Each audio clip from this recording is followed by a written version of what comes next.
There is a silent battle that many people fight every day, a battle no one applauds, no one posts about, and no one fully understands. It is the tension of being torn between two worlds. One world is familiar, comfortable, and predictable.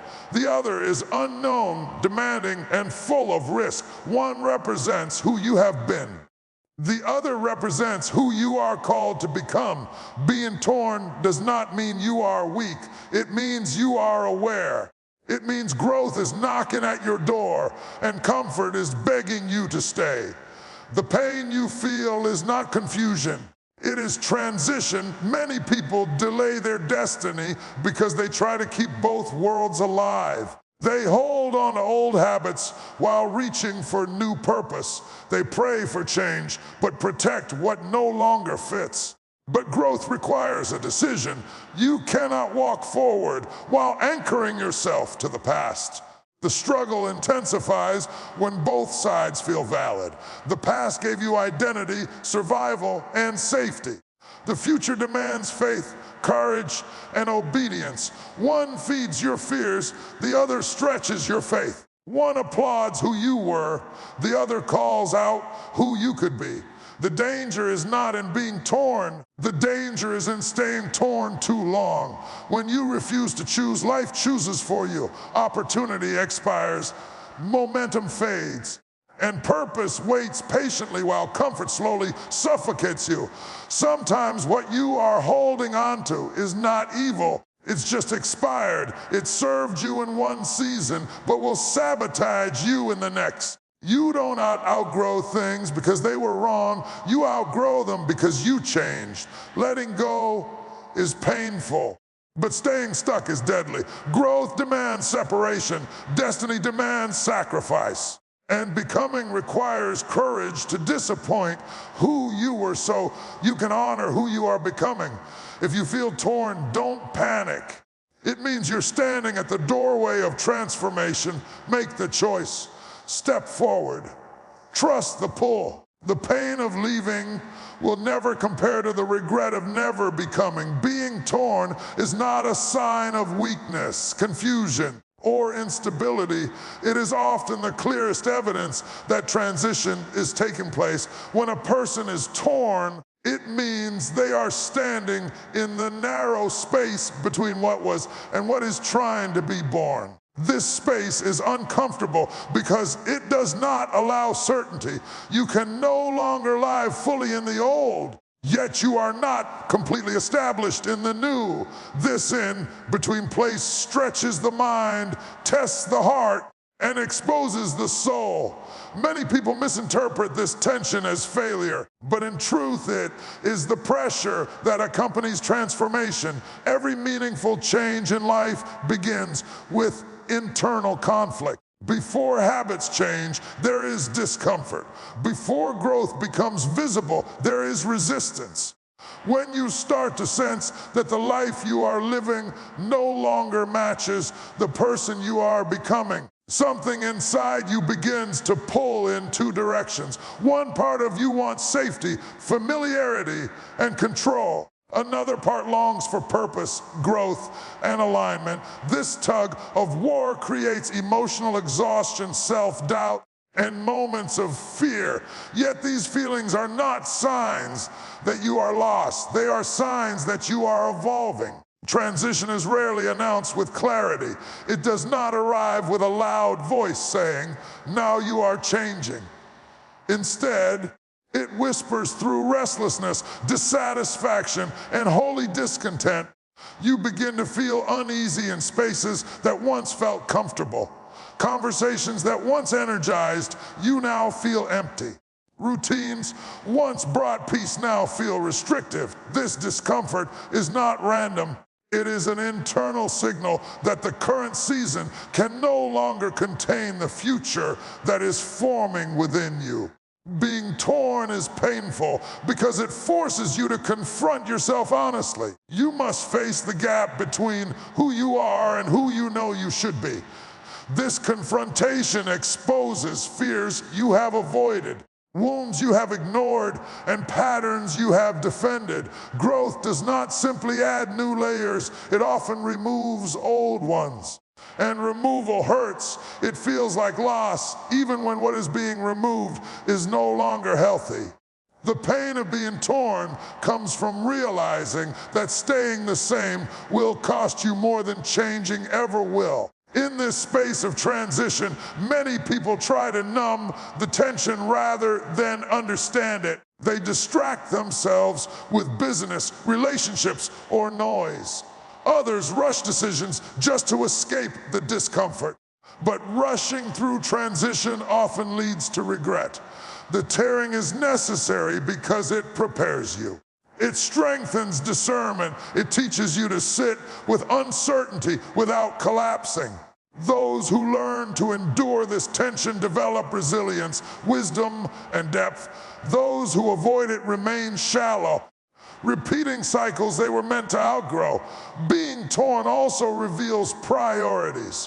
When you feel pulled in two directions, you are forced to examine what truly matters. Comfort competes with calling. Approval competes with authenticity. Security competes with purpose. Transition exposes what you value most, not by what you say, but by what you cling to. When letting go becomes necessary, this moment of exposure is uncomfortable, but it is also clarifying. It brings honesty to your choices and integrity to your growth. Many people assume that peace means the absence of tension, but real peace often exists alongside it. Peace does not always feel calm. Sometimes it feels resolved. You can feel torn and still be moving in the right direction. The presence of tension does not mean you are wrong. It may mean you are early. Seeds experience pressure before they break open. Muscles experience strain before they grow stronger. The tension you feel is not meant to crush you, it is meant to shape you. Transition also demands patience. The tearing does not happen overnight, and neither does the healing. There are days when the old pulls harder, when nostalgia clouds judgment and fear magnifies risk. On those days, it is easy to romanticize the past and demonize the future. But growth requires perspective. The past feels safe because it is familiar, not because it is right. The future feels frightening because it is unknown, not because it is wrong. Understanding this helps you endure the tension without retreating. Being torn teaches you that clarity often follows commitment, not the other way around. Many people wait to feel completely certain before they move forward, but certainty rarely arrives first. It is action that sharpens vision. It is obedience that brings understanding. In transition, you learn to take steps even when the full picture is unclear. This is not recklessness, it is trust. Trust that the discomfort is purpose. Trust that the tearing is temporary. Trust that growth is worth the pain it demands. Eventually, the tension begins to lessen, not because life becomes easier, but because you become stronger. What once felt like confusion becomes confirmation. What once felt like loss becomes freedom. The tearing gives way to clarity, and the two worlds you were caught between no longer compete. One fades naturally as the other takes shape. When this happens, you realize that the pain you feared did not destroy you, it refined you. To be torn is to be in motion. It is proof that stagnation has been interrupted and complacency has been challenged. It means something greater is demanding space in your life. Rather than resisting this tension, honor it, listen to it, learn from it. Because on the other side of being torn is alignment, and on the other side of transition is transformation. Trying to live in two seasons at the same time creates a quiet but exhausting war within the soul. A season is not just a period of time, it is a framework for how you think, decide, relate, and move. Each season demands a different version of you. When you attempt to carry the expectations, behaviors, and attachments of an old season into a new one, you stretch yourself beyond what is sustainable. This is why so many people feel tired without understanding why. They are not lazy, and they are not weak. They are divided. Every season has its own rules. What worked in survival season will not work in growth season. What protected you in a season of healing may limit you in a season of expansion. When you refuse to release the old season, you create internal resistance.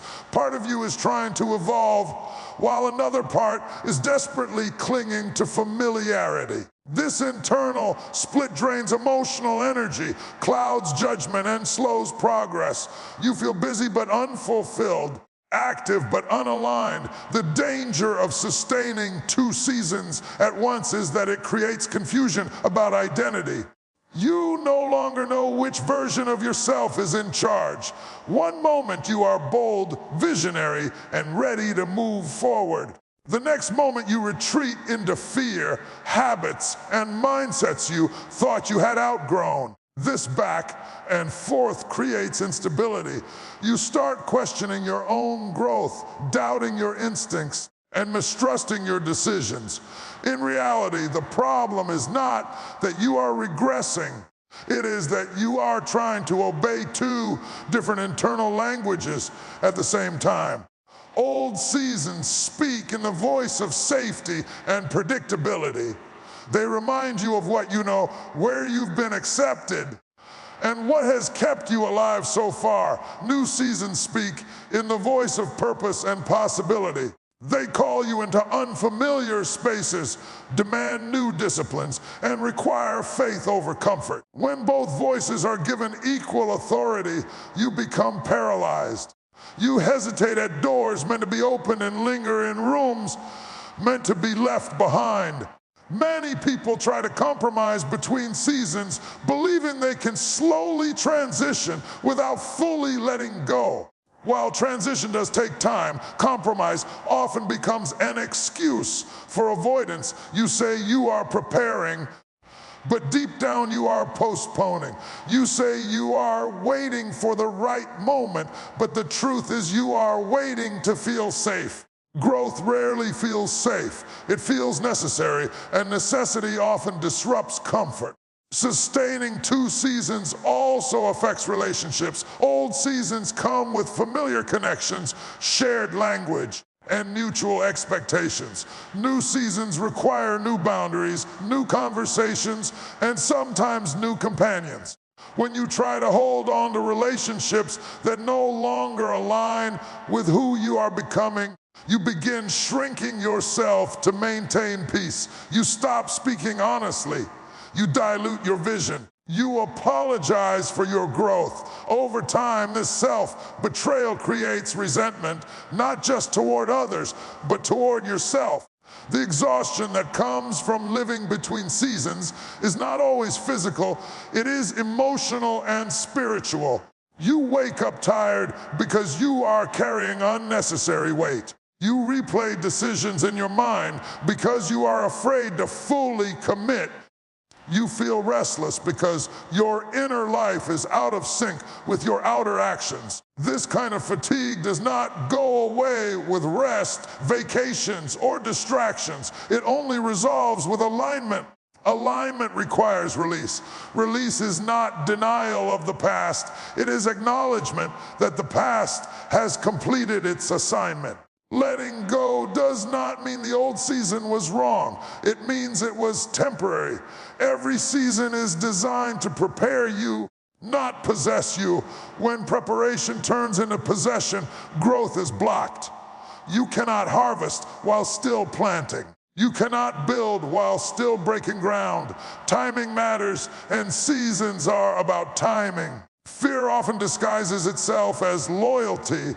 You tell yourself you are being faithful to people, routines, or identities from the past, when in reality you are afraid of the unknown. Fear tells you that leaving one season means losing everything it gave you. But what fear does not tell you is that staying too long will cause you to lose yourself. The cost of staying eventually becomes higher than the cost of leaving. There is also a spiritual cost to sustaining 2 seasons. When your actions do not match your inner knowing, guilt and shame quietly grow. You feel like you are pretending, performing, or delaying obedience to what you already understand. This internal dissonance weakens confidence and dulls clarity. You stop trusting your inner voice because you keep ignoring it. Over time, this leads to stagnation, not because opportunity disappeared, but because courage was deferred. Choosing 1 season does not mean the transition will be painless. It means the pain will have purpose. When you fully step into a new season, the struggle shifts. Instead of fighting yourself, you begin facing the challenges of growth head on. The energy once spent maintaining the old can now be invested in building the new. What felt overwhelming when divided becomes manageable when focused. Letting go also creates space. Space for new thinking, new strategies, and new strength. When you stop carrying what no longer fits, you discover capacity you didn't know you had. You realize that much of your exhaustion came from resistance, not responsibility. Once resistance ends, momentum begins. Sustaining 2 seasons at once delays clarity. Clarity comes when you commit, when you decide, not emotionally, but intentionally, that the old season has ended. Your mind begins to reorganize itself around the new reality. Priorities sharpen, boundaries strengthen, confidence grows. This does not happen because everything becomes easy, but because everything becomes honest. You were never meant to live divided. Division weakens vision and fragments strength. Life moves forward whether you decide or not, but growth only happens when you choose alignment. 1 season must end for another to fully begin. This ending is not loss, it is completion. And completion is necessary for becoming. When you finally release the need to sustain 2 seasons, peace does not arrive as relief from responsibility. It arrives as freedom from conflict.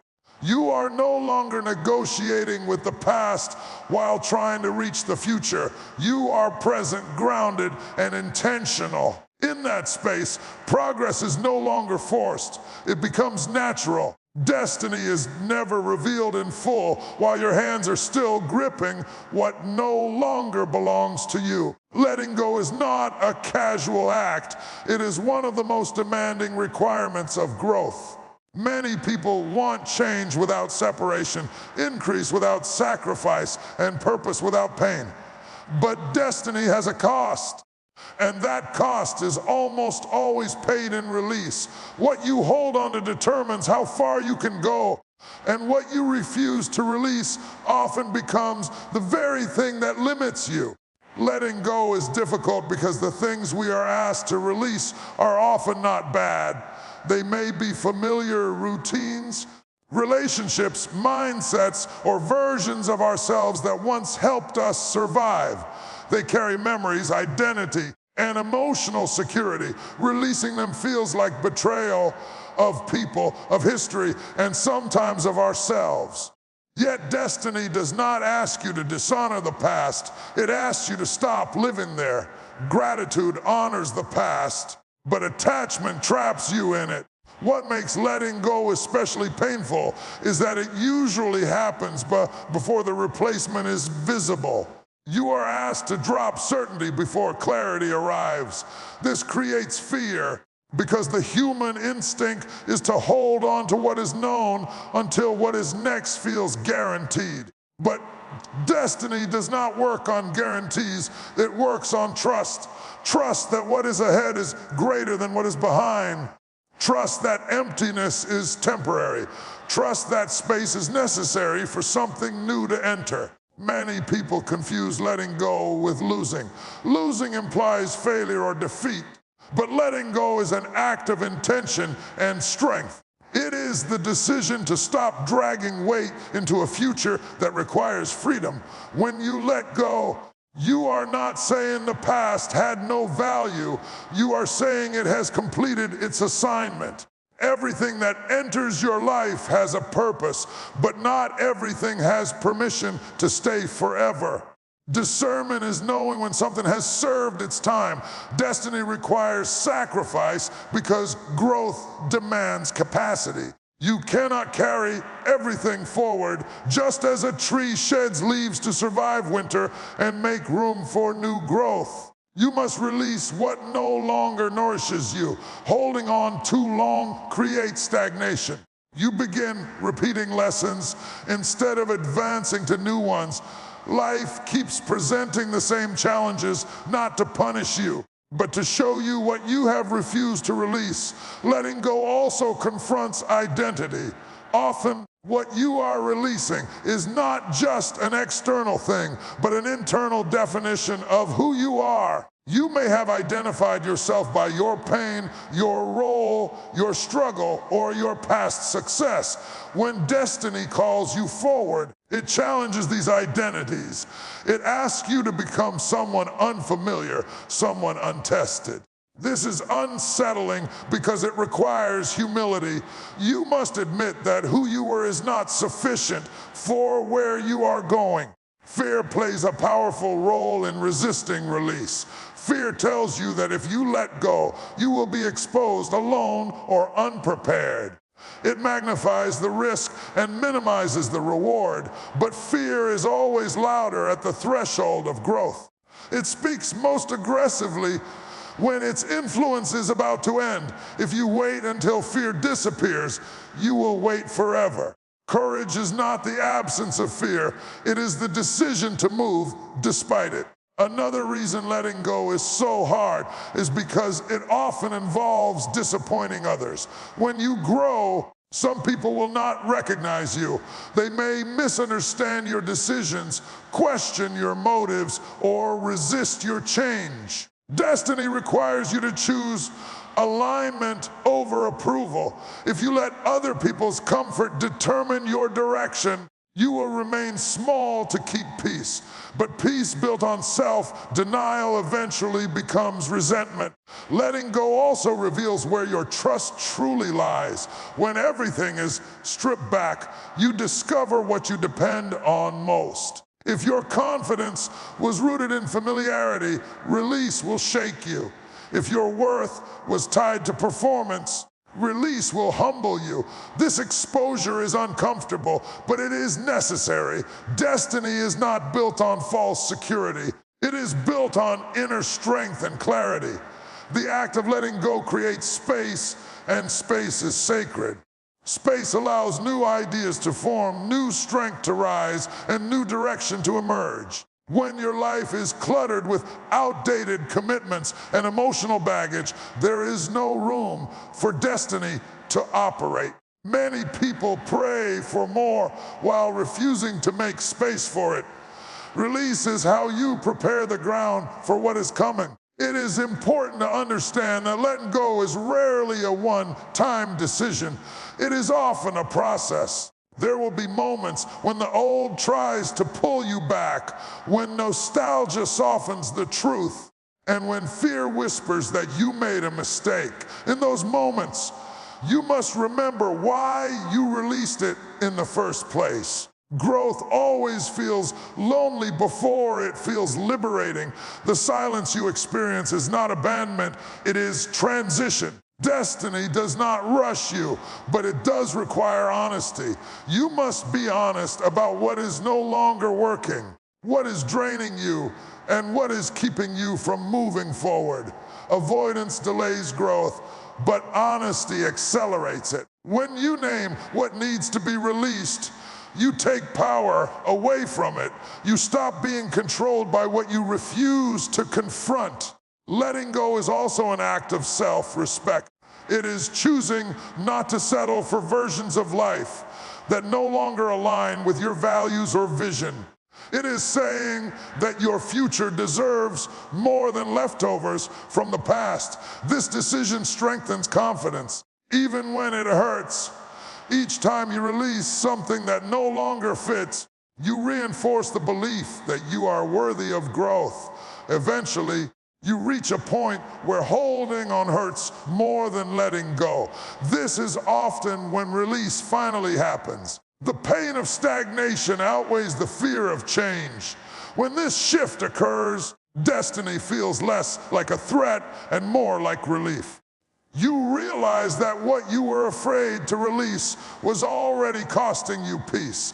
On the other side of letting go, you do not immediately arrive at fulfillment, but you arrive at alignment. Alignment brings clarity. Clarity brings confidence. And confidence creates momentum. Destiny unfolds step by step, not all at once. Each release makes the next step possible. Letting go does not mean you forget where you came from. It means you refuse to let where you came from dictate where you are going. Destiny requires courage, and courage often begins with an open hand. When you release what was, you make room for what must be. Thank you for watching.